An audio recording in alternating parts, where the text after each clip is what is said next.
हाँ।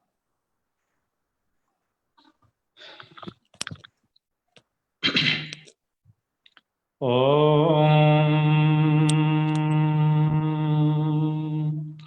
विश्वानि देव सवितर्दुरितानि परासुव यद्भद्रं तन्न आसुव। ॐ यो भूतं च भव्यं च सर्वं यश्चादितिष्ठति स्वर्यस्य च केवलं तस्मै ज्येष्ठाय ब्रह्मणे नमः। ॐ पावकानः सरस्वती वाजेभिर्वाजिनीवति यज्ञं वष्टुधिया वसुः। ॐ शान्तिः शान्तिः शान्तिः।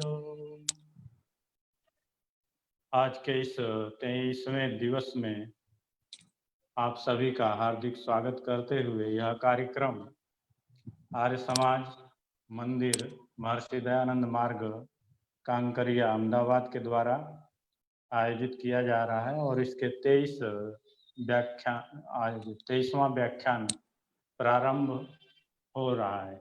उससे पूर्व इस समस्त प्रकल्प के सूत्रधार एवं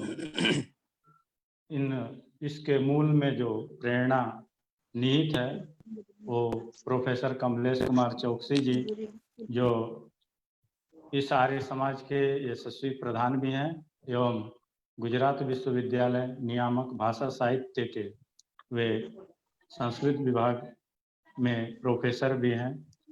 उन्हीं की समस्त प्रेरणाओं को हम लोग अपने में निहित करते हुए और इस प्रवचनमाला के मुख्य संयोजक के रूप में प्रोफेसर भाव प्रकाश गांधी जी, जो सरकारी विनय नन्हे वाणिज्य कॉलेज गांवभोई हिम्मतनगर साबरकांठा से इसका मुख्य संयोजक हैं। इस कार्यक्रम के सह संयोजक के रूप में डॉक्टर आलोक कुमार बाघेला, ये देवभूमि द्वारका में प्राध्यापक हैं।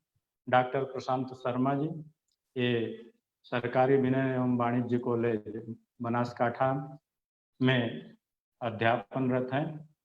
एवं डॉक्टर जतिन भाई चावड़ा, ये सूरत में प्राध्यापन का कार्य संपन्न कर रहे हैं। ये सभी हमारे इस सत्यार्थ प्रकाश प्रवचनमाला के सभी लोग सह संयोजक हैं। और इसके उपरांत जो आज का विषय है, मैं आज के वक्ता श्री डॉक्टर अभिमन्यु जी का सामान्य परिचय करवाना चाहता हूँ। आप दयाल बाग एजुकेशनल इंस्टीट्यूट डीम्ड विश्वविद्यालय आगरा में कला संकाय संस्कृत विभाग में असिस्टेंट प्रोफेसर हैं। आपकी प्रारंभिक जो शिक्षा है वो आर्ष गुरुकुल महाविद्यालय आबू पर्वत से संपन्न हुई एवं यहाँ पर आपने व्याकरणाचार्य की उपाधि प्राप्त करते हुए आप इसके उपरांत आपने दिल्ली विश्वविद्यालय से एमए एवं पीएचडी की उपाधि दिल्ली विश्वविद्यालय से ही आपने प्राप्त की। आपका शैक्षणिक अनुभव लगभग 10 वर्ष का है और इस अनुभव का हमें पूरा इस आज के व्याख्यान में भी लाभ मिलेगा। आपकी अब तक 3 पुस्तकें भी प्रकाशित हो चुकी हैं और लगभग 22 शोध लेख और अंतर्राष्ट्रीय एवं राष्ट्रीय मानक पत्रिकाओं में प्रकाशित हो चुकी हैं। आपके कुशल निर्देशन में 2 शोध छात्रों ने पीएचडी की उपाधि एवं एमफिल की उपाधि प्राप्त की है। वर्तमान समय में आपके निर्देशन में 5 शोध छात्र शोध कार्य कर रहे हैं। आज का जो विषय है, इस आपका एक बहुमुखी आप प्रतिभा के धनी हैं और आज का विषय जो है मानव समाज में दंड का स्थान, और यह दंड किस रूप में सामाजिक जीवन में, इस पर आपके विचार के लिए मैं आपको सादर आमंत्रित करता हूं और आपको निवेदन करता हूं कि आप अपने वाणी से इस समस्त जो आज का 23वां दिवस है, आप यहाँ पर सभी लोग देश विदेश से जुड़े हुए हैं, हम सभी को आप अपने वक्तव्य से कृतार्थ करें। डॉक्टर अभिमन्यु जी।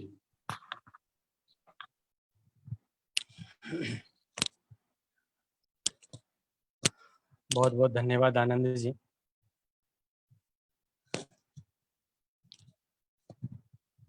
ओ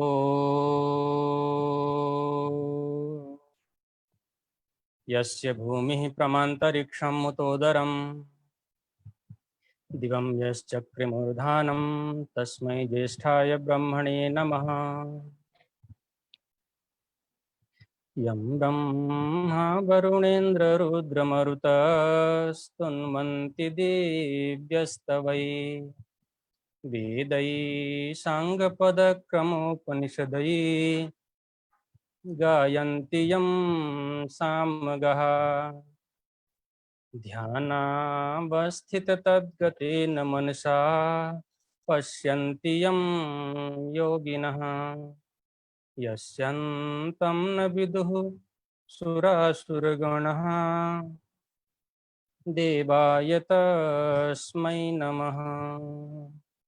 देवाय तस्मै नमः।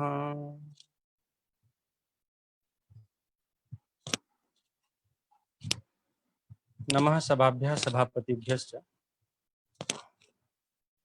आर्य समाज मंदिर महर्षि दयानंद मार्ग काकरिया अहमदाबाद के द्वारा आयोजित इस सत्यार्थ प्रकाश प्रवचन माला के इस व्याख्यान माला मणि में समुपस्थित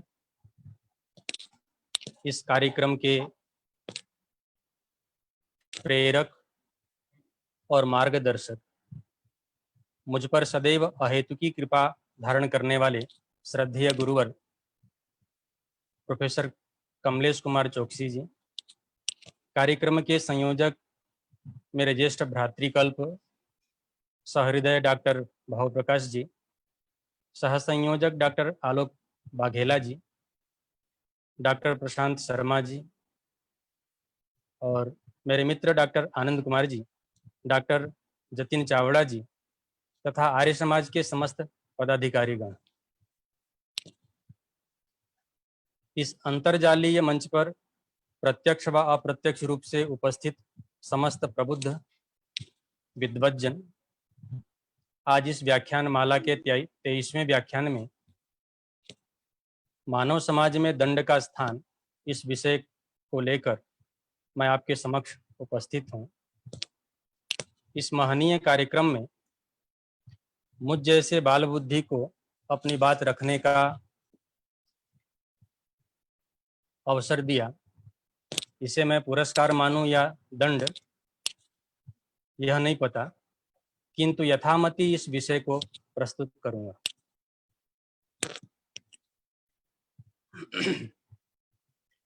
विषय की जो विशालता है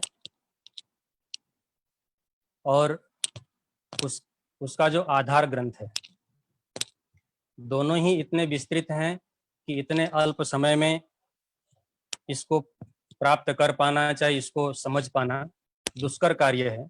जब गुरुदत्त विद्यार्थी जैसा व्यक्ति, प्रबुद्ध व्यक्ति जब यह कहता है कि मैंने 16 बार सत्यार्थ प्रकाश पढ़ने के बाद भी जितनी बार मैं इसको पढ़ता हूँ उतनी बार नई बातों का मुझे ज्ञान होता है, तो मुझ बाल बुद्धि से यह विषय कितना विवृत हो पाएगा, यह आप श्रोतागण ही इस तथ्य का निर्णय कर पाएंगे। मैं अपनी बात को प्रारंभ करूं उससे पहले पिछले 2 दिनों से महर्षि दयानंद के राजनीतिक चिंतन का विषय चल रहा था। उसी राजनीतिक चिंतन के क्रम को आगे बढ़ाते हुए आज मानव समाज में दंड का स्थान क्या है, इस दंड की उत्पत्ति क्यों हुई,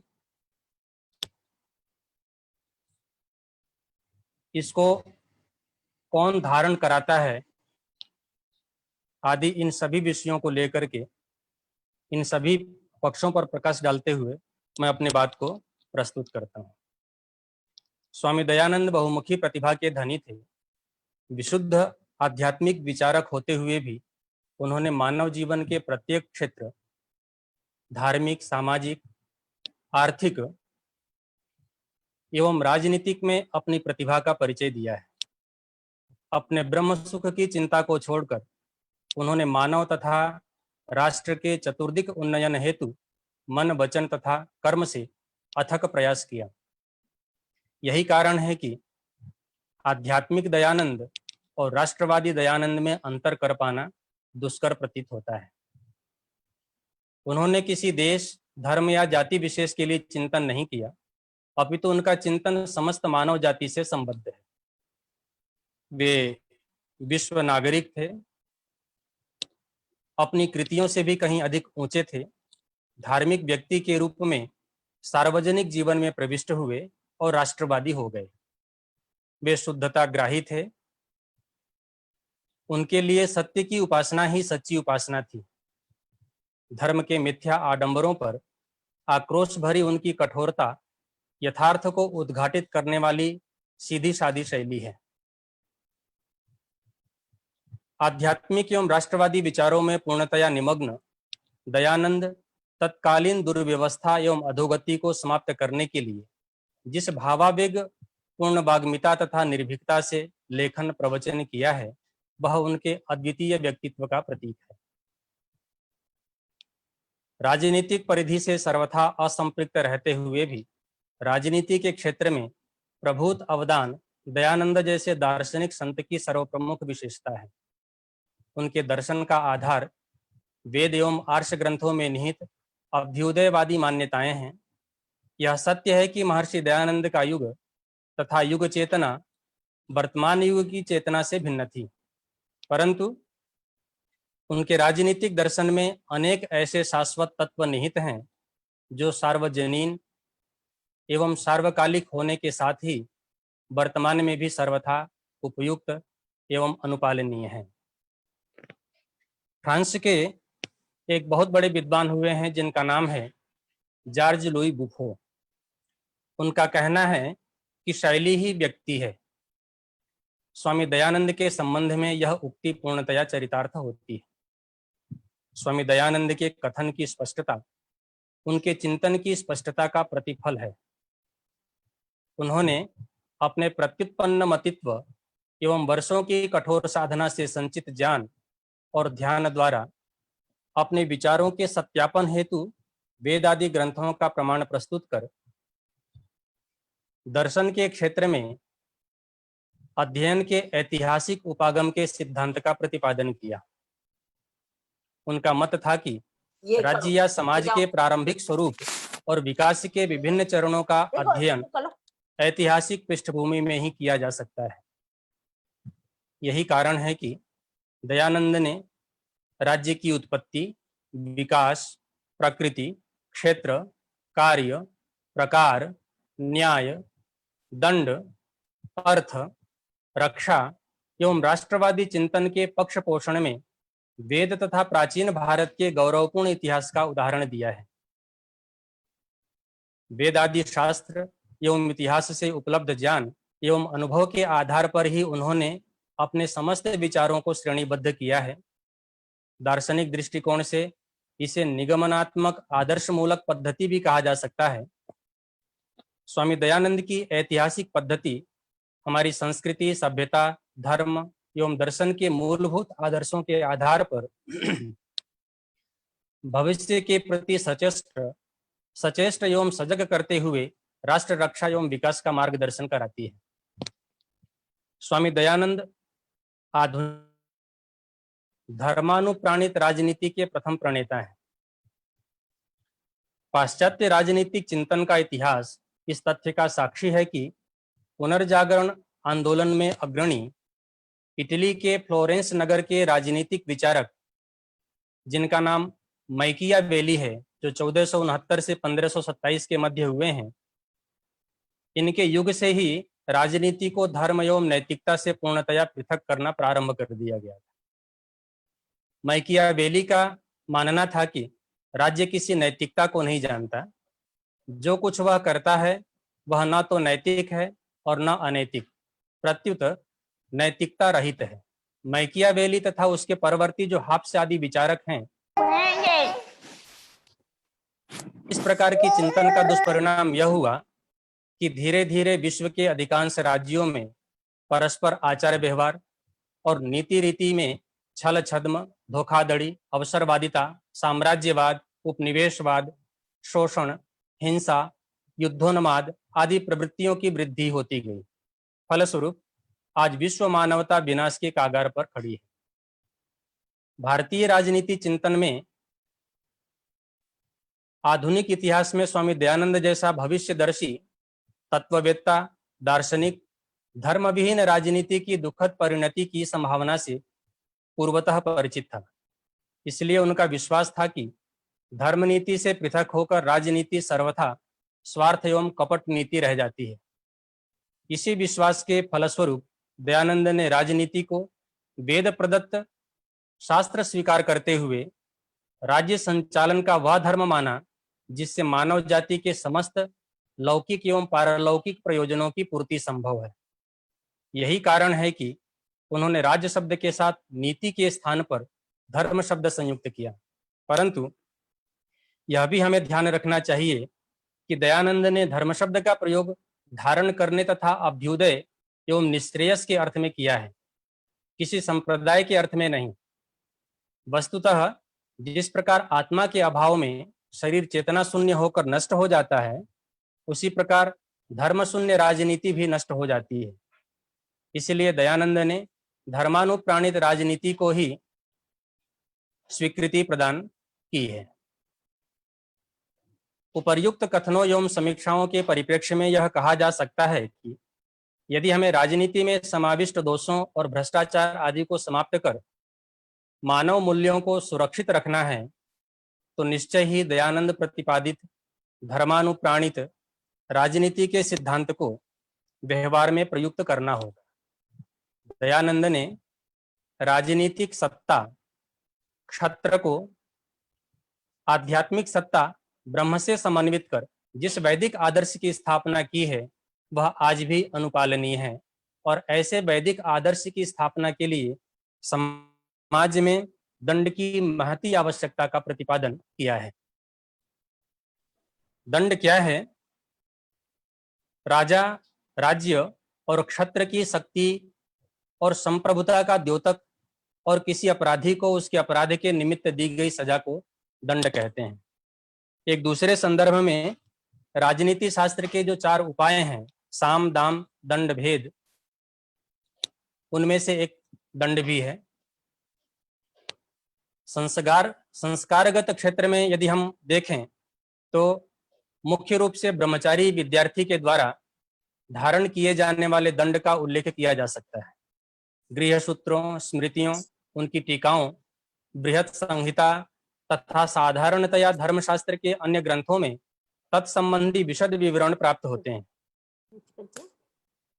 उनके अनुसार ब्राह्मण, क्षत्रिय और वैश्य बालक भिन्न भिन्न अवस्थाओं में जब आचार्य के द्वारा यज्ञ विधि से उपनयन संस्कार से संस्कृत होते थे, तो उन्हें सौम्य दर्शन और अनुद्वेग कर दंड भी धारण करने होते थे।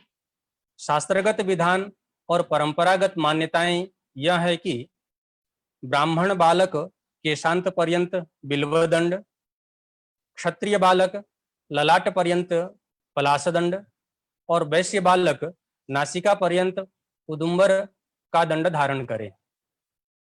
किंतु राजनीति एवं प्रशासन के संदर्भ में दंड किस रूप में अपने अर्थ को अभिप्रेत करता है, तो दंड शब्द का मुख्य रूप से प्रयोग राजनीति शास्त्र और प्रशासन के संबंध में किया जाता है। जिसके द्वारा अपराधियों को दंडित किया जाए वही दंड है, किंतु इसका प्रयोग होता है राज्य और शासन की सीमा के भीतर। जब राज्य की सीमा से बाहर किसी शत्रु, मित्र, मध्यस्थ अथवा उदासीन राज्य के प्रति उसका प्रयोग किया जाए तो वह राजनीति के 4 उपायों में से एक हो जाता है और उसका तात्पर्य होता है सैन्य प्रयोग का। इन बातों के विचार से संबंध रखने वाला शास्त्र होता है दंड शास्त्र, और उसकी नीति होती है दंड नीति। दंड नीति सरकार और प्रशासन का विज्ञान है जिसका आधार है नैतिकता और विधि का पालन, जो दंड धारण करने वाले तथा दंड पाने वाले दोनों पर ही समान रूप से लागू होती है। उसके बिना लोक यात्रा संभव नहीं है। कामंदक नीति शास्त्र, शुक्र नीति और महाभारत की परिभाषा के अनुसार अपराधों का दमन ही दंड कहलाता है। इस कार्य को करने वाला अर्थात इस गुण का प्रतीक राजा दंडी कहलाता है। शंकराचार्य ने कामंदक की टीका करते हुए मनुस्मृति का उल्लेख किया है, जहां यह कहा गया है कि संपूर्ण लोक में दंड के भय के कारण ही जगत का भोग संभव हो पाता है। तस्य सर्वाणि भूतानि स्थावराणि चराणि च भयाद भोगाय कल्पन्ते स्वधर्मान्न चलन्ति च।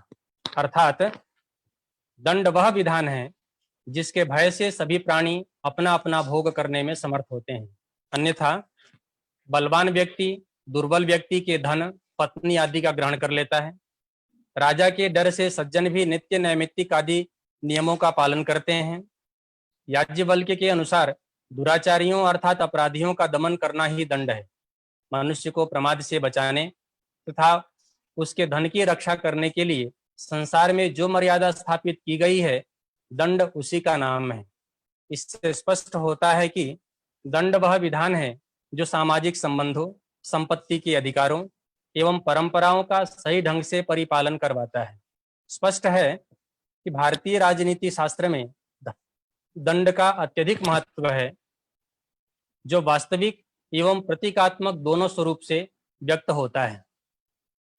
इस दंड की उत्पत्ति कब हुई, तो इसके संदर्भ में मनुस्मृति यह बतलाती है कि राज्य संस्था के साथ ही इसकी उत्पत्ति हुई। मनुस्मृति और महाभारत में यह कहा गया है कि मानव जाति की प्रारंभिक स्थिति अत्यंत पवित्र स्वभाव, दोष रहित कर्म, सत्व प्रकृति की थी, जब न तो किसी राजा की स्थिति थी, न राज्य था, न दंड था, न ही दंडी की आवश्यकता थी, और सभी लोग धर्म के द्वारा एक दूसरे की रक्षा करते थे। किंतु कालांतर में तामस गुणों का प्राबल्य बढ़ने के कारण मनुष्य समाज अपनी आदिम सत्व प्रकृति से च्युत हो गया और मात्स्य न्याय छा गया, यानी बलवान कमजोरों को खाने लगा। ऐसी स्थिति में राज्य और राजा की उत्पत्ति हुई और सबको सही रास्ते पर रखने के लिए दंड का विधान हुआ। दंड राज्य शक्ति का प्रतीक हुआ, जो सारी प्रजाओं का शासक, रक्षक तथा सभी के सोते हुए भी जागने वाला था।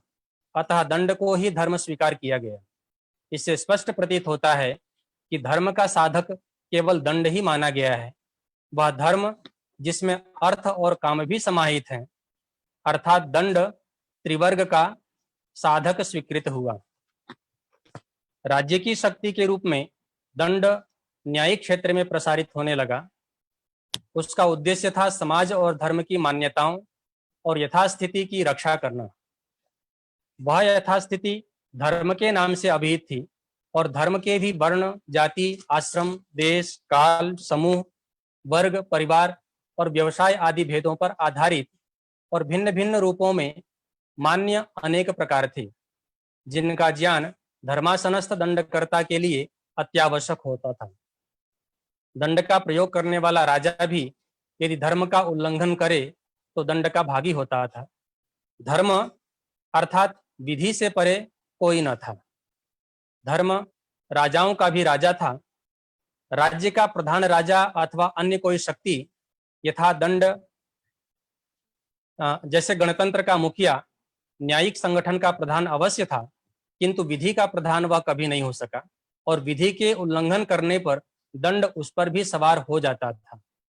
भारत में विधि और दंड की यह संप्रभुता ब्राह्मण काल से लेकर मनुस्मृति और महाभारत के युग के बीच में विकसित हुई दिखाई देती है।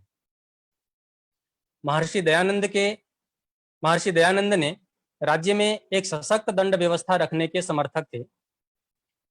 दंड ही पुरुष अर्थात राजा है, वही न्याय का प्रचार करता एवं संपूर्ण सामाजिक व्यवस्था का संपोषक है। दंड व्यवस्था के अभाव में सब लोगों में प्रकोप का जन्म होता है। दंड की समानता एक कृष्ण वर्ण वाले रक्त नेत्र वाले भयंकर मनुष्य से की गई है, जिससे प्रजा अपने कर्तव्य पथ पर दृढ़ रहे। दंड प्रजा का शासक व रक्षक है, प्रसुप्त को जागृत करता है। विद्वान लोग दंड को ही धर्म कहते हैं।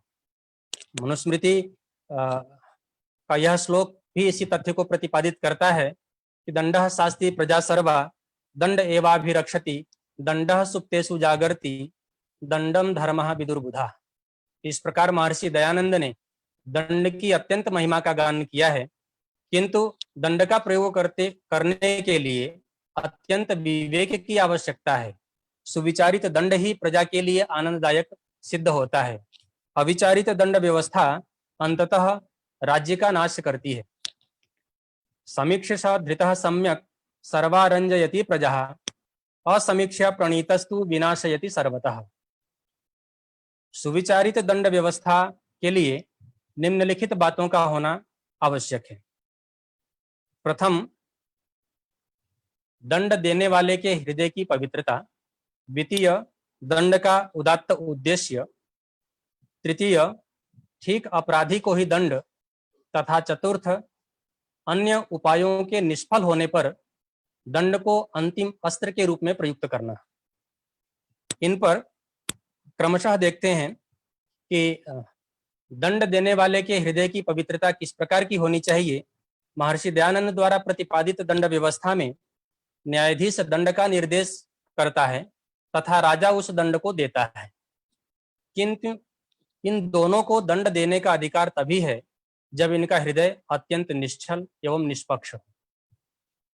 न्यायाधीश कैसा हो, इसके विषय में महर्षि दयानंद मंतव्य प्रकाश में कहते हैं कि जो सदा विचार कर असत्य को छोड़कर सत्य को ग्रहण करे, अन्याय कार्यों को हटावे और न्याय कार्यों को बढ़ावे, अपने आत्मा के समान सबका सुख चाहे, वह न्यायाधीश है। उसको मैं भी ठीक मानता हूं। इस प्रकार दयानंद के इस न्यायाधीश की परिभाषा से तीन बातों का पता चलता है। एक तो यह कि असत्य का नाश कर सत्य की स्थापना। दूसरा, अन्याय को हटाकर न्याय की वृद्धि। तथा तृतीय, न्याय में मानवीय दृष्टिकोण अर्थात अपराध के कारण अपराधी की विवशता, मानवीय दुर्बलता आदि सभी बातों को ध्यान में रखकर न्याय करें। अभिप्राय यह है कि न्याय व्यवस्था कोई जड़ व्यवस्था नहीं है जो कि केवल बने बनाए कानून के आधार पर ही न्याय कर दे। यदि उस नई परिस्थिति में हुए अपराध के कारण अपराधी की अपराध वृत्ति प्रकट नहीं होती है अथवा उसमें सत्य और न्याय इन दोनों तत्वों का हनन होता है, तो वह बना हुआ कानून जो कि मनुष्यकृत ही है, ईश्वरकृत नहीं है, बदला भी जा सकता है। न्यायाधीश कानून के निर्माताओं को उसे बदलने के लिए कह सकता है। सत्य और न्याय का समन्वित नाम धर्म है। महर्षि दयानंद मंतव्य प्रकाश में कहते हैं, जो पक्षपात रहित न्यायाचरण, सत्य भाषण आदि युक्त ईश्वर आज्ञा, वेदों, मानवीय कर्तव्य से अविरुद्ध है, उसको धर्म, और जो पक्षपात रहित अन्याय आचरण, मिथ्या भाषण आदि ईश्वर आज्ञा भंग, वेद विरुद्ध है, उसको अधर्म मानता हूं। महर्षि दयानंद ने न्याय व्यवस्था द्वारा ही धर्म की रक्षा करने की प्रेरणा दी है। यत्र धर्मो ह्यधर्मेण सत्यम यत्रानृतेन च हन्यते प्रेक्षमाणानाम हतास्तत्र सभासदा। कि जिस धर्मार्थ सभा में सभासदों के सम्मुख अधर्म से धर्म, असत्य से सत्य भाग जाता है, उस सभा में सभी मृतक के समान हैं। धर्म एव हतो हन्ति धर्मो रक्षति रक्षितः तस्मात् धर्मो न हन्तव्यो मानो धर्मो हतो वधि। जो न्यायाधीश धर्म का हनन करता है वह मानो स्वयं मर जाता है, और जो धर्म की रक्षा करता है वह मानो स्वयं रक्षित रहता है। वृषो ही भगवान धर्मः तस्य यः कुरुते ह्यलं वृषलं तम विदुर्देवास् तस्मात् धर्मं न लोपयेत्। ऐश्वर्यवर्धक और सुखदायक किंतु धर्मनाशक न्यायाधीश वृषल अर्थात नीच माना जाता है। इसलिए किसी भी मनुष्य को धर्म का लोप नहीं करना चाहिए। महर्षि दयानंद न्यायाधीश को संबोधित करते हुए कहते हैं कि एक एव सुहृद धर्म निधनेप्यनुयाति यः शरीरेण समम नाशम सर्वम अन्यद्धि गच्छति। इस संसार में एक धर्म ही सुहृद है, मृत्यु के पश्चात भी साथ चलता है और सब पदार्थ व संगी शरीर के नाश के साथ ही नष्ट हो जाते हैं, किंतु धर्म का संग कभी नहीं छूटता है। इस प्रकार न्यायाधीश धर्म का रक्षक है। सदा धार्मिक व्यक्ति ही न्यायाधीश की कुर्सी पर बैठ सकता है।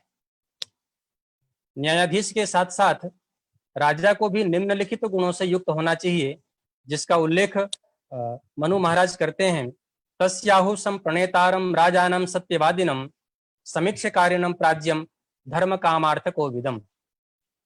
अर्थात राजा को पक्षपात रहित एवं पवित्र आत्मा वाला होना चाहिए, सत्यवादी एवं सत्य विचारक होना चाहिए, बुद्धिमान होना चाहिए, धर्म अर्थ काम की नीति का पंडित होना चाहिए, नीति शास्त्र का ज्ञाता होना चाहिए, सत्पुरुषों का संगी होना चाहिए। यदि दंड देने वाले में ये गुण न हुए तो दंड का कोई लाभ नहीं होगा। इसी प्रकार दंडदाता को निम्नलिखित दुर्गुणों से भी रहित होना चाहिए।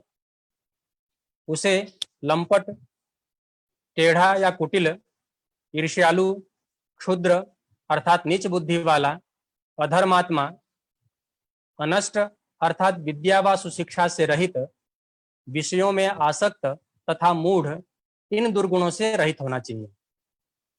इन दुर्गुणों से युक्त होने पर व्यक्ति का दंड देने का उद्देश्य पवित्र न होकर अपनी स्वार्थ साधना होगा। वह न्यायाधीश द्वारा निर्धारित दंड के अनुसार दंड न देकर उसे अपने स्वार्थ के आधार पर दंड देगा। यदि दंड देने वाला राजा स्वयं अपराधी है या अपराध वृत्ति वाला है तो उसका कोई प्रभाव होना संभव नहीं है। साथ ही वह निष्पक्ष इतना होना चाहिए कि गुरुम व बाल वृद्धौ व ब्राह्मणम व बहुश्रुतम आततायनम आयांतम हन्याद एवाविचारयन्। कि चाहे गुरु हो, चाहे पुत्र आदि बालक हो, चाहे पिता आदि वृद्ध हो, चाहे ब्राह्मण और चाहे बहुत शास्त्रों का श्रोता क्यों न हो, यदि वह धर्म को छोड़कर अधर्म में वर्तमान है और बिना अपराध दूसरों को मारने वाले हैं तो बिना विचारे ही मार डालना चाहिए, अर्थात दंड देने के पश्चात विचार करना चाहिए। दंड का उद्देश्य हमेशा उदात्त होना चाहिए। सुविचारित दंड व्यवस्था वही है जिसमें दंड का उद्देश्य अत्यंत उदात्त रहता है। न्याय अथवा दंड का अंतिम उद्देश्य दया ही है। जिस व्यक्ति ने अपराध किया है उसकी दुष्ट वृत्ति को नष्ट करने एवं संपूर्ण प्रजा को सुखी करने के लिए दंड का प्रयोग किया जाता है।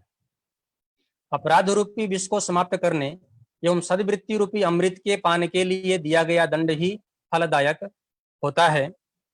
महर्षि दयानंद अन्यत्र भी कहते हैं द्वितीय समोल्लास में कि सामृत ही पाणी भिघ्नन्ति ही पुरुषो न विशोक्षित ही लालना श्रेणो दोषः ताड़ना बहवो गुणः। किंतु यह तभी होता है जब दंड लेने वाले अपराधी को यह पूर्ण विश्वास हो कि राजा उसके हित के लिए ही दंड दे रहा है।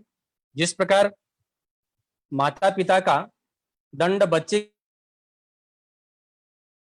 का भी दंड फलदायी हो सकता है। उद्देश्य की उदात्तता एवं पवित्रता प्रकट होने पर समाज भी उस दंड से अपने कर्तव्य के प्रति सजग रहता है।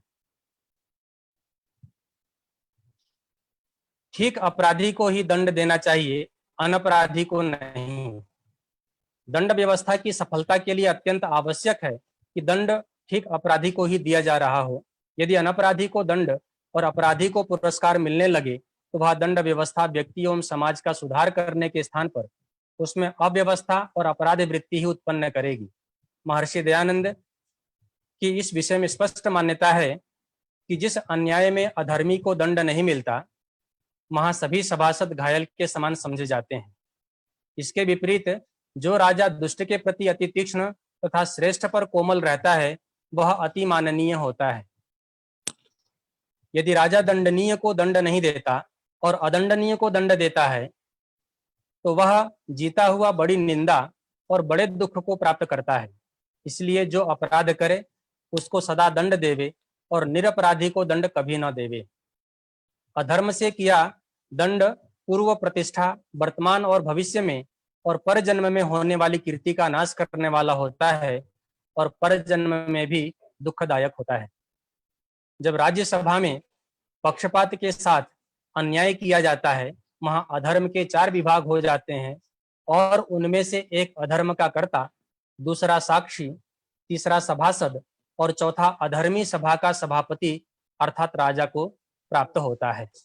महर्षि दयानंद ने राजा तथा सभासदों के लिए जिन कामज व्यसनों का परित्याग बताया है उनमें बिना अपराध दंड देना भी एक है। अतः महर्षि दयानंद का निष्कर्ष है कि जो जितना अपराध करे उसी को उतना दंड और जो जितना अच्छा काम करे उसको उतना ही पारितोषिक देना अधिक व न्यून नहीं, चाहे माता पिता भी क्यों ना हो। जिस सभा में निंदा की योग्य व्यक्ति की निंदा, मान के योग्य व्यक्ति का मान होता है, महाराजा और सभासद पाप से रहित और पवित्र हो जाते हैं। केवल पाप का कर्ता ही पाप का भागी होता है। इस प्रकार सुविचार पूर्वक दंड व्यवस्था में ठीक अपराधी को दंड देना बहुत आवश्यक है। दंड का प्रयोग तभी करना चाहिए जब अन्य जो 3 उपाय हैं वह असफल हो जाएं। सुविचारित दंड व्यवस्था में दंड का प्रयोग एकदम नहीं होता।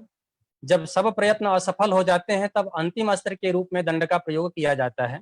महर्षि दयानंद का स्पष्ट मानना है कि जहां साम शांति से समझा बुझाकर, दाम कुछ देकर, यदि अपराध का कारण उसकी कोई आर्थिक कठिनाई है तो भेद अपराध के कारणों को जानकर और उन्हें दूर करने से अपराधी बस में न आवे, महादंड प्रचारित करना चाहिए। यद्यपि साम दाम दंड भेद नीति की जो नीति है यह शत्रु के साथ प्रयोग में लाई जाती है, पर अपराध के साथ भी इसका प्रयोग हो सकता है। प्राचीन काल में दंड से पूर्व प्रायश्चित करने की भी सुचारू प्रथा विद्यमान थी, जहां हमें उपनिषदों से शंख और लिखित ऋषि का उदाहरण प्राप्त होता है। इसी प्रसंग में दंड के प्रकारों का उल्लेख भी आवश्यक है। अपराधी की निंदा, उसका धिक्कार अथवा उस पर अर्थदंड लगाकर यदि उसकी अपराध वृत्ति नष्ट की जा सके तो कोई दंड देने की आवश्यकता नहीं। किंतु दंड की उक्त तीनों प्रकार असफल हो जाएं तो कोड़े से मारने से लेकर सिर काटने तक जैसा अपराध है वैसा दंड दिया जा सकता है। वाग्दंडम प्रथमम कुर्यात्, धिक्दंडम तदनंतरम, तृतीयम धनदंडम तु वधदंडम अतः परम। आधुनिक दंड विधान में भी प्रथम अपराध प्राय क्षमा कर दिया जाता है। अनेक बार उसे चेतावनी देकर छोड़ दिया जाता है, किंतु कई बार अपराध करने पर उसे दंडित करना आवश्यक हो जाता है। दंड के संबंध में अत्यंत महत्वपूर्ण प्रश्न यह है कि यदि अपराधी को दंड देना ही पड़े तो वह कैसा हो। यहाँ हम महर्षि दयानंद द्वारा वर्णित दंड विधान को दृष्टिगत रखते हुए विचारते हैं। झूठा साक्षी, महर्षि दयानंद के अनुसार जो झूठा साक्षी देवे उससे 15 रुपए 10 आने और मोह से साक्षी देवे उसे 3 रुपए 2 आने, और इसी प्रकार मित्रता से, कामना से, क्रोध से, अज्ञानता से, बाल वचन से मिथ्या साक्षी देवे उसे क्रमशः 6.25 रुपए, 12.5 रुपए, 25 रुपए, 42 रुपए 14 आने, 6 रुपए तथा 1 रुपए 8 आने दंड देवे। अतः आर्थिक स्थिति के अनुसार देश काल और पुरुष को देखकर घटाया बढ़ाया जा सकता है। महर्षि दयानंद का मत है कि जो वेद और वेदानुकूल आप्त पुरुषों का है और शास्त्रों का अपमान करता है, उस वेद निंदक नास्तिक को जाति, पंक्ति और देश से बाहर कर देना चाहिए। यहाँ वेद शब्द में अर्थ विस्तार करना होगा। महर्षि दयानंद के मत में वेद किसी भी राज्य अथवा समाज के लिए कर्तव्य और अकर्तव्य के निर्णायक हैं। जितने भी मानव उपयोगी नियम हैं वे वेद के अनुसार ही बनाने चाहिए। इसलिए आर्य समाज के नियमों का निर्माण करते समय स्वामी जी ने वेद सब सत्य विद्याओं का पुस्तक है, वेद का पढ़ना पढ़ाना और सुनना सुनाना सब आर्यों का परम धर्म निर्धारित किया है। इस प्रकार वेद शब्द का अर्थ हुआ राज्य द्वारा निर्धारित नियम अर्थात उसका संविधान। जो भी व्यक्ति राज्य के संविधान की निंदा करे उसे उस देश में रहने का कोई अधिकार नहीं। आज देश निकाले का दंड भले ही न दिया जाता हो तो भी संविधान के निंदक के लिए दंड की व्यवस्था अनिवार्य है।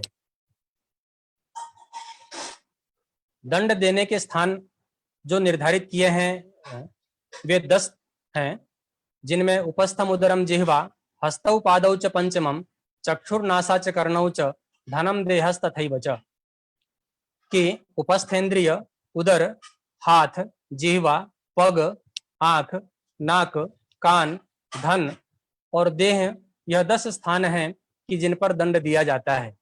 जो इस प्रकार जिस जिस अंग से मनुष्यों में विरुद्ध चेष्टा करता है उस अंग को सब मनुष्यों की शिक्षा के लिए राजा छेदन करे, अर्थात जो सदा दूसरों को कुदृष्टि से देखता रहता है उसकी आंख फोड़ देनी चाहिए। जो सदा दूसरों के प्रति अपशब्दों का प्रयोग करता है उसकी जिह्वा काट देनी चाहिए। इसी क्रम में जो स्त्री अपने जाति गुण के घमंड से पति को छोड़कर व्यभिचार करे उसको बहुत स्त्री और पुरुषों के सामने जीती हुई कुत्तों से राजा कटवाकर मरवा डाले।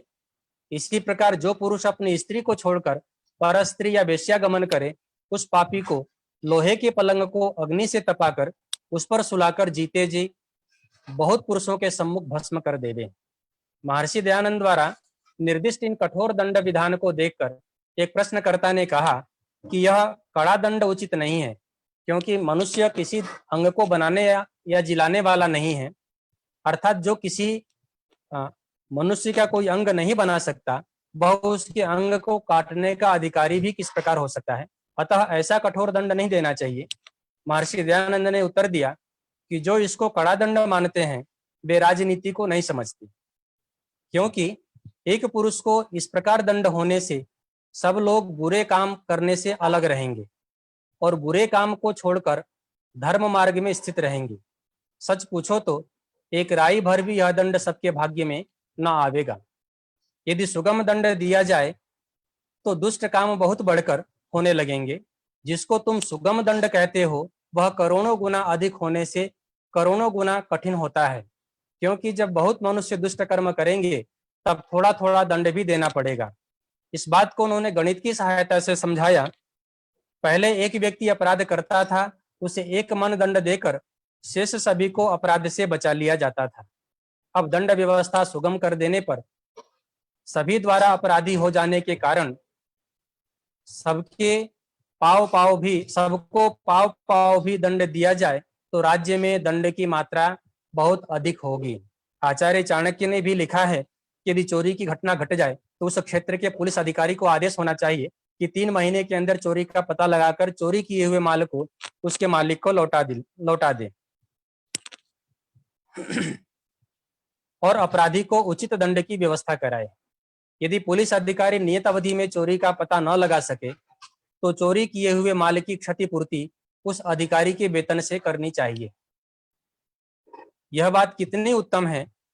इस नियम का पहला लाभ तो यह होगा कि पुलिस जनता के जान माल की पूरी चौकसी से रक्षा करेगी और यदि कहीं दुर्घटना होगी तो पूरी सतर्कता से माल का पता लगाएगी और दोषी को दंड दिलवाएगी।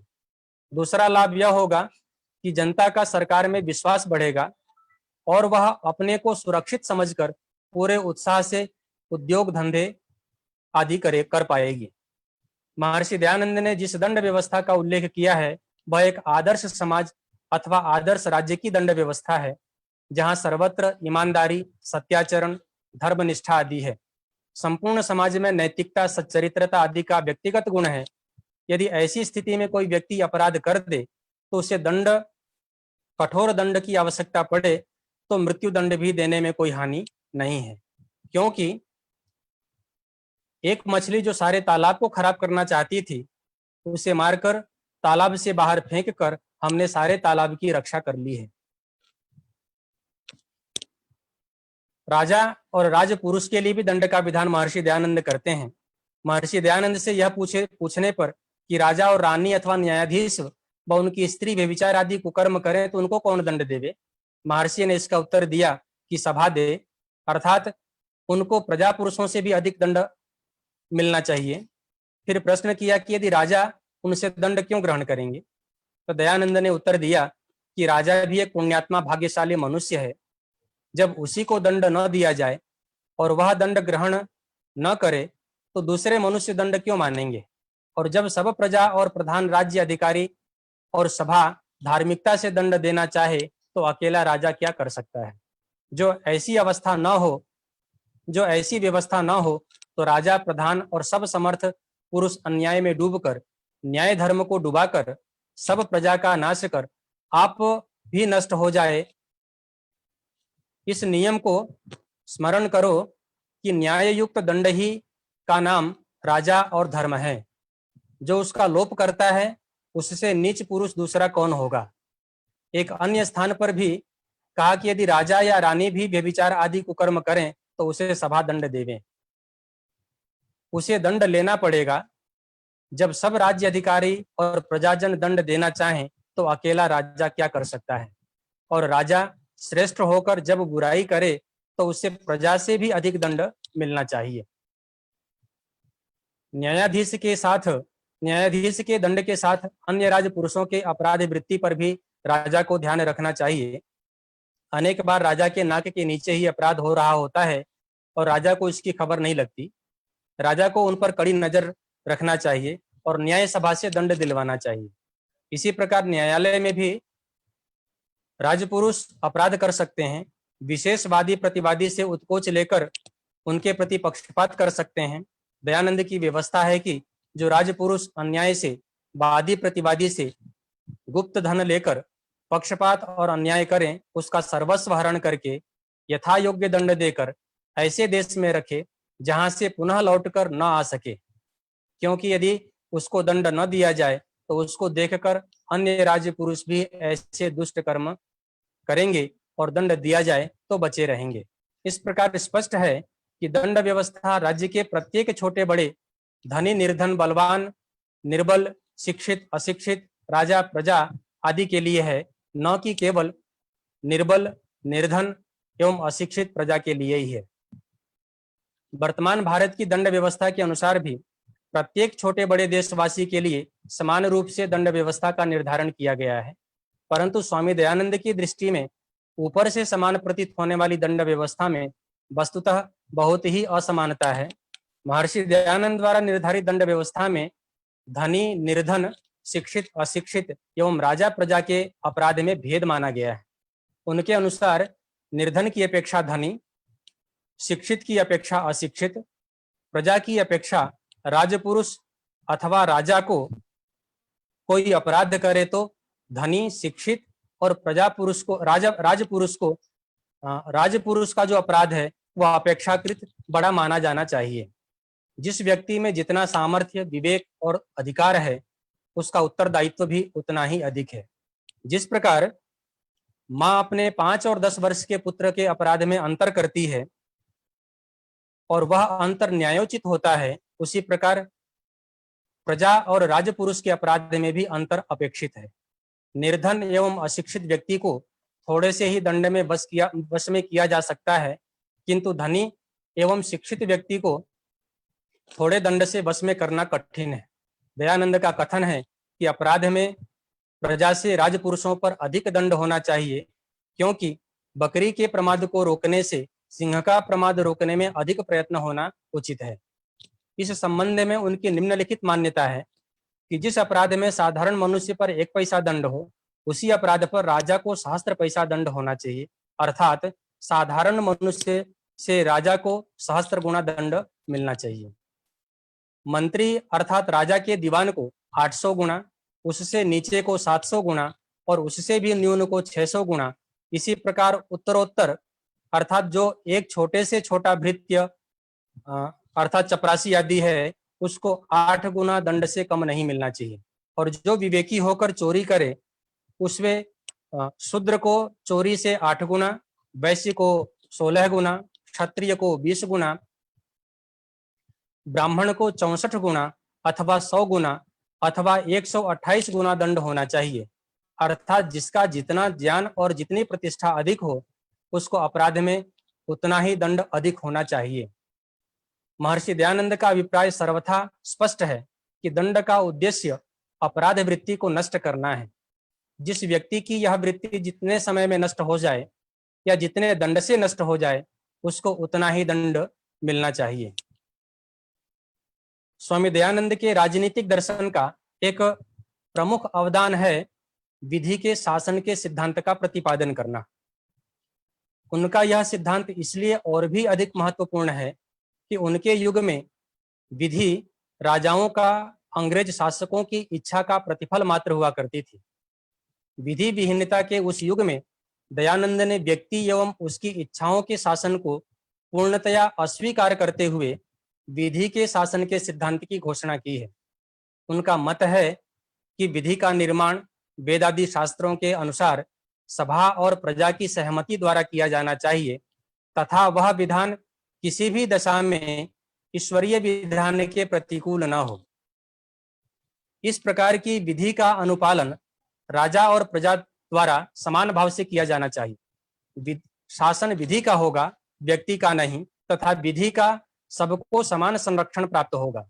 विधि के समक्ष समस्त स्त्री पुरुष तथा राजा प्रजा समान होंगे।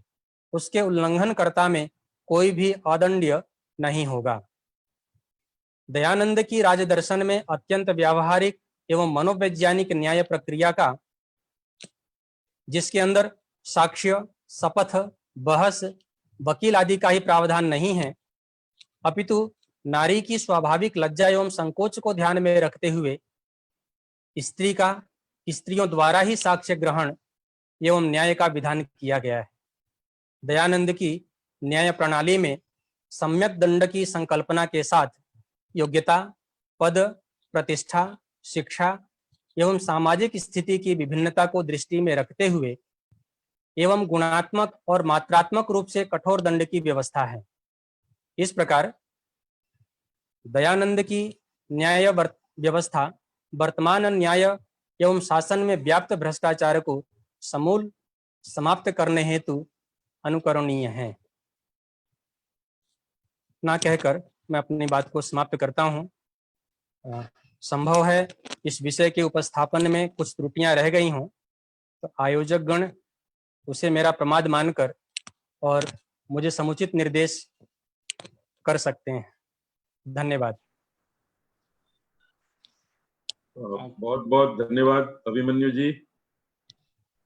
आनंद जी, मैं 1-2 मिनट बात कर लूं? जी जी आचार्य जी करिए। बहुत सुंदर प्रतिपादन किया आपने। हमारे आर्य समाज के भजनोपदेशक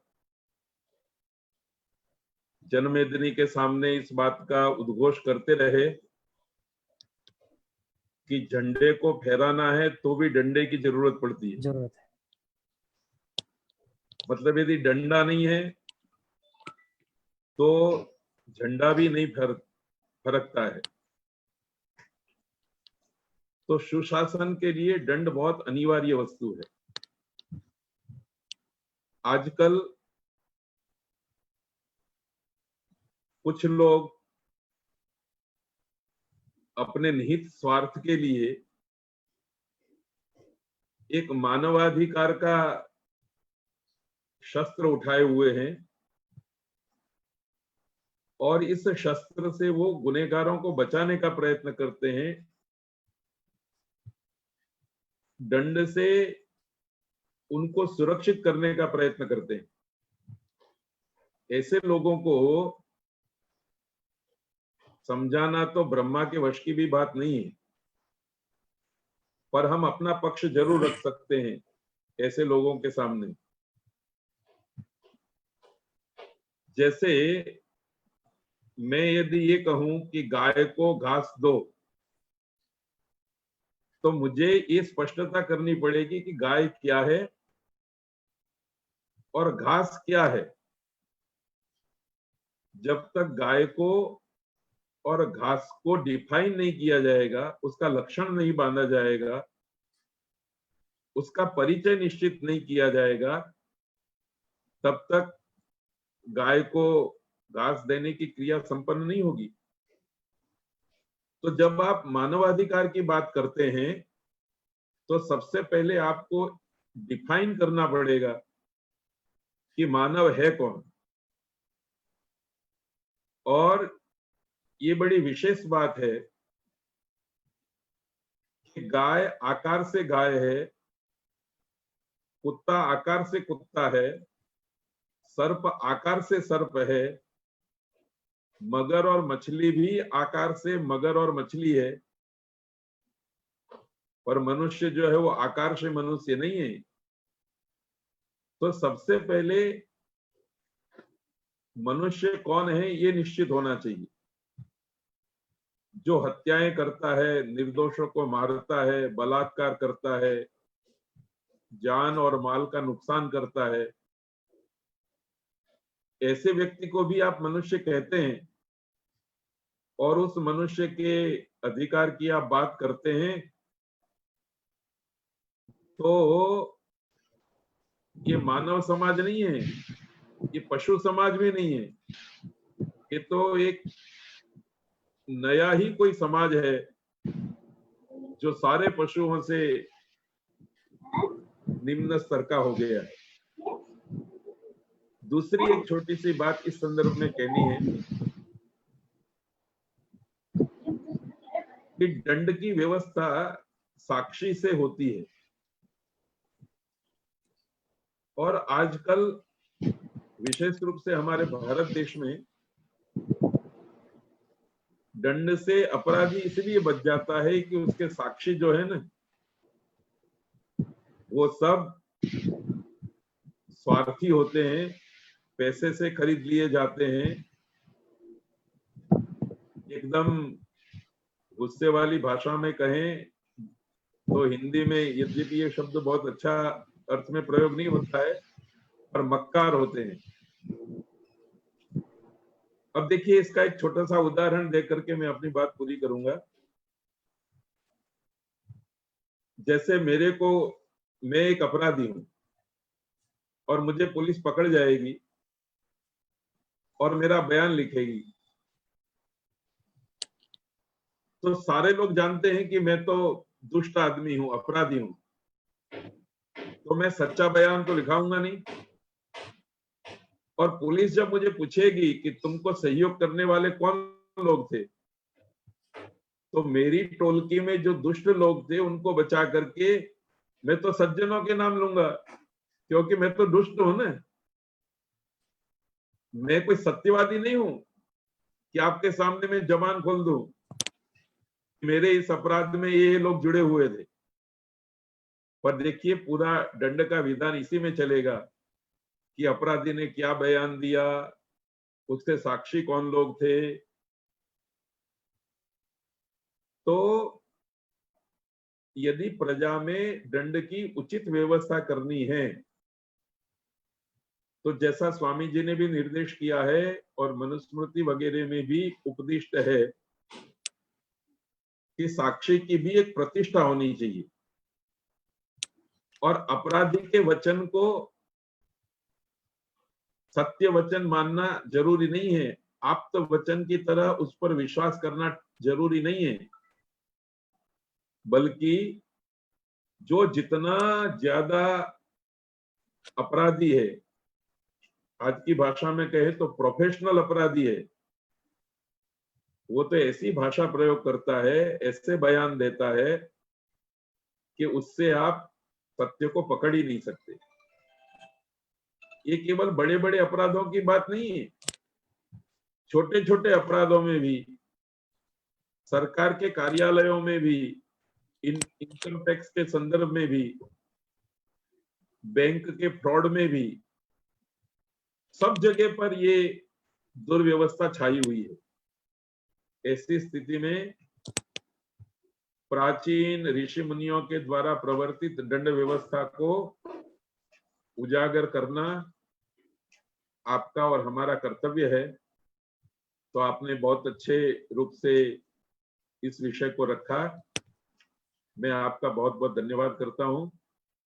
माननीय आनंद कुमार जी का भी मैं आभार व्यक्त करता हूं कि उन्होंने मुझे उपसंहार के रूप में कुछ बात कहने के लिए अवसर दिया। माननीय आनंद कुमार जी।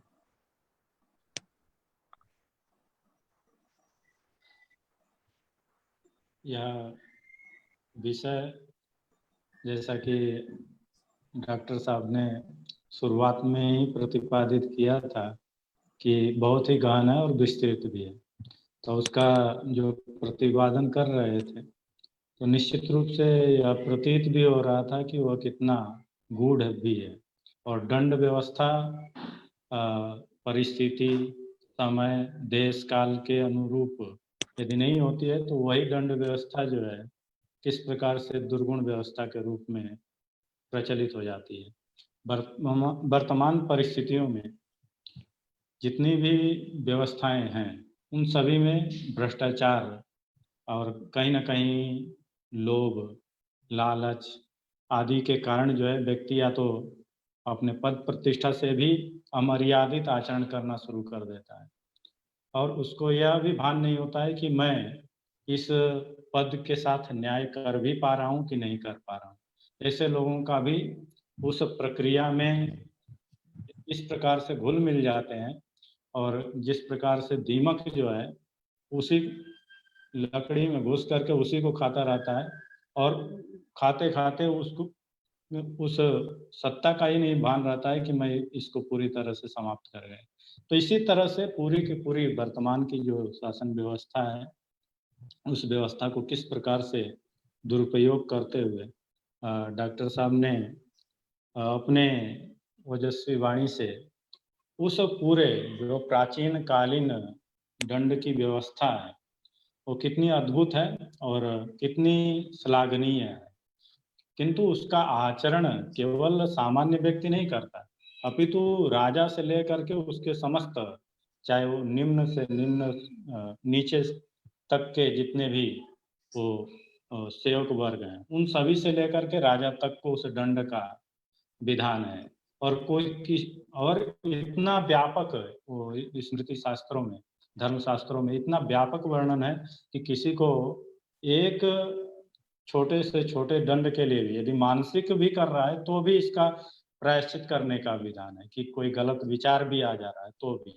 तो उस प्रकार के अलग अलग, यदि आध्यात्मिकता का पक्ष अलग चल जाएगा और सामाजिक व्यवस्था में तो ये सारा का सारा दोष कहाँ से आ रहा है, वही शिक्षा में जो धर्म की भाव आती है कि धर्म पूर्वक जितने भी, चाहे वो अर्थ हो या काम हो या मोक्ष, यदि धर्म से अनुप्राणित होगा तो निश्चित रूप से वो धर्म दंड हो और उसी धर्म दंड की स्थापना वो राजा के साथ की जाती है जब उसका राज्याभिषेक किया जाता है। तो आचार्य जी ने स्वामी जी के जो वैदिक दंड व्यवस्था के मानव समाज में मूल्य थे उनको बहुत सरस और सरल शब्दों में इतना संक्षेप में उन्होंने बताने का प्रयास किया। मैं इस समस्त आयोजक मंडलों की ओर से, अन्य पूज्य आचार्य जी की ओर से उनका हृदय से आभार व्यक्त करता हूँ और धन्यवाद भी ज्ञापित करता हूँ कि आपने इस विषय को बहुत ही अच्छे प्रकार से कि मानव समाज में किस किस प्रकार के किस किन परिस्थितियों में दंड का विधान है उसको आपने हम सब के समक्ष प्रस्तुत किया। और इस समस्त प्रकल्प के जो सूत्रधार हैं प्रोफेसर कमलेश कुमार चौकसी जी का भी आभार व्यक्त करते हैं और समस्त जो मुख्य संयोजक हैं डॉक्टर भावप्रकाश गांधी जी, आलोक जी और प्रशांत जी, इन सभी महानुभावों का आभार व्यक्त करते हुए जो भी महानुभाव इस ज्ञान सत्र, इस त्याग प्रकाश प्रवचन माला के अलग अलग सुदूर स्थानों से जुड़े हुए हैं, कई लोग विदेशों से भी जुड़े हुए हैं, उन सभी महानुभावों का हार्दिक स्वागत और अभिनंदन करते हुए कल का जो व्याख्यान है उसका विषय है न्याय व्यवस्था में सात्विकता, इसी से जुड़ा हुआ है। अब दंड भी देना है तो वो भी न्यायपूर्वक ही देना है, तो कितनी उसमें जो है शुचिता होनी चाहिए वो कल डॉक्टर विनोद कुमार जी अपना वक्तव्य प्रस्तुत करेंगे तो हम सभी कल सायं 5 बजे पुनः इस चर्चा में शामिल होने के लिए मैं आप सभी को निवेदन भी करता हूं और आग्रह भी करता हूं कि आप सभी कल 5 बजे यथा समय उपस्थित होकर के हम सभी को जो है अपने उपस्थिति से लाभान्वित करेंगे। इन्हीं भावनाओं के साथ पुनः आचार्य डॉक्टर अभिमन्यु जी का आभार व्यक्त करता हूँ एवं धन्यवाद ज्ञापित करते हुए शांति पाठ के साथ इस चर्चा सत्र को समाप्त करते हैं। शांति पाठ।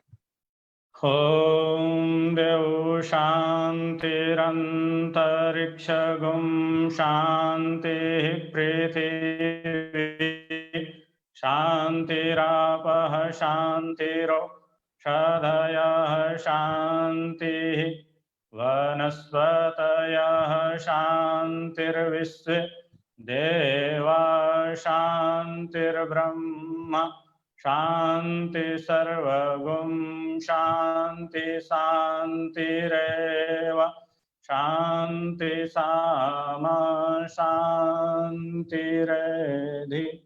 ओम शांति शांति शांति। ओम। सभी को सादर नमस्कार।